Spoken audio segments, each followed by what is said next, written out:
5000 साल पुरानी सभ्यता, उसके बारे में बहुत सारी बातें कही जा सकती हैं, उससे भी पुरानी है, लेकिन जो लिखित में 5000 साल मिलती है, जिन्होंने पूरी दुनिया में सब कुछ दिया, आज पूरी दुनिया उसी साइंस के फॉर्मूले पे चलती है और उसको हिंदी को या संस्कृत को कन्वर्ट करके अंग्रेजी में जब आपके पास भेज देती है तो आपको लगता है कि ये कोई नई बात कही जा रही है। हजारों सालों पहले आपके ऋषि मुनियों ने सब कुछ बता दिया था। उनकी साइंस के मुकाबले आज की साइंस कुछ भी नहीं है, लेकिन 1000 साल के कालखंड ने हमें इतना कमजोर कर दिया है, मानसिक रूप पे, शारीरिक रूप पे, सामाजिक तौर पे, राजनीतिक तौर पे, कि हमारे सच बोलने की शक्ति चली गई है। इसलिए मुझे लगता है कि अगर देश में आप तथ्यों के साथ, फैक्ट के साथ, रेफरेंसेस के साथ सच बात बता दें तो मेरा पूरा भरोसा है कि इतने लोग पूरे देश में खड़े हो जाएंगे। आपकी निजी क्या विचारधारा है, आप किसी संगठन से संबंधित हैं या नहीं हैं, ये बहुत महत्व नहीं है। महत्व इस बात का है, ना तो कोई चुनाव है, न किसी की हार है, न जीत है, लेकिन इतनी बड़ी तादाद में खरगोन के अंदर रात के 9 बजे लोग किसी बात को जानने की जिज्ञासा के कारण उनके मन में अपने राष्ट्र के प्रति जो चिंताएं हैं, उन चिंताओं की सार्वजनिक अभिव्यक्ति करने यहां आए हैं। 1946 के अंदर बंगाल, यूनाइटेड बंगाल के अंदर जब पाकिस्तान की मांग बहुत बढ़ रही थी और खलीफुज़्ज़मान उस वक्त के प्रेसिडेंट थे, जिन्ना उस वक्त के लोग थे, उसी वक्त जिन्ना ने एक कॉल दी थी। उस कॉल का नाम था डायरेक्ट एक्शन। और यूनाइटेड बंगाल के अंदर जो उस वक्त का मुख्यमंत्री था हुसैन शहीद सोहरावर्दी, डायरेक्ट एक्शन की पहली कॉल बंगाल में हुई। 16 अगस्त 1946 को बंगाल में उस मुख्यमंत्री ने बहुत ऑर्गेनाइज तरीके से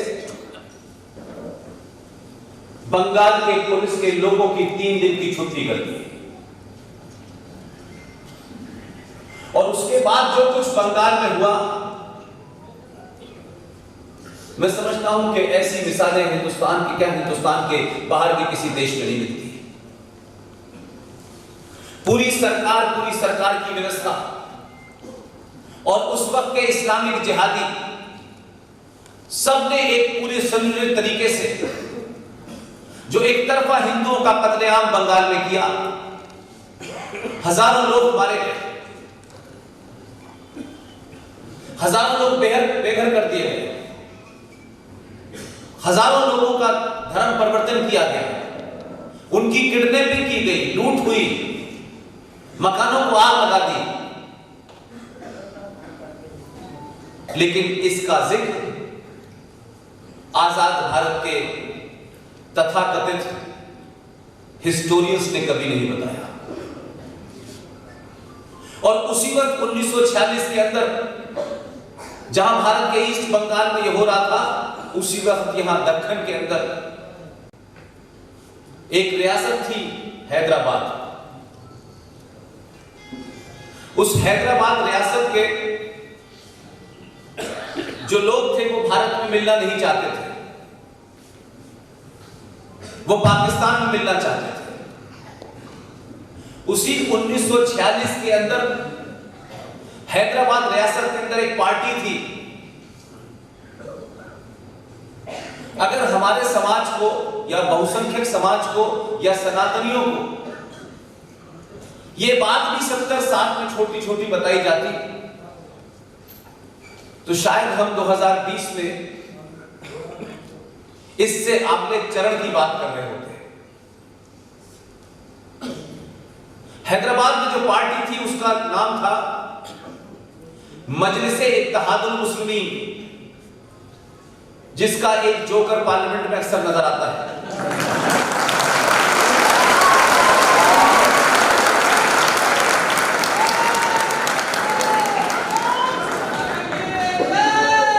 देखिए, कुछ शब्दों को मैं इसलिए नहीं इस्तेमाल करता कि किसी की मुझे तौहीन करनी है, लेकिन मेरे अंदर एक खराब बात यह है कि मैं झूठ नहीं बोलना चाहता।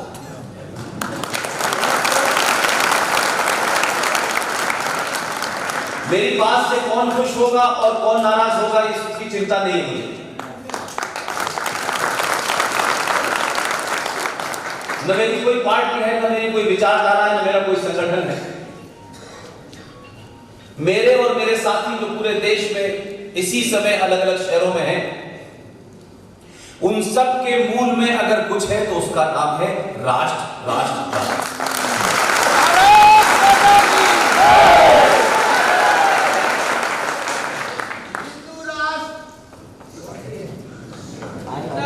1946 में MIM मजलिसे इत्तेहादुल मुस्लिमीन, जिसके 2 आदमी लोकसभा में जीत करके आए हैं, उस पार्टी का सदर अध्यक्ष था कासिम रिजवी। 46 में वो MIM का प्रेसिडेंट था और 1 लाख लोगों की मजहबी फोर्स बनाई जिन्हें आप रजाकार कहते हैं। और ये रजाकार भारत की सेना से लड़ने के लिए बनाए गए थे।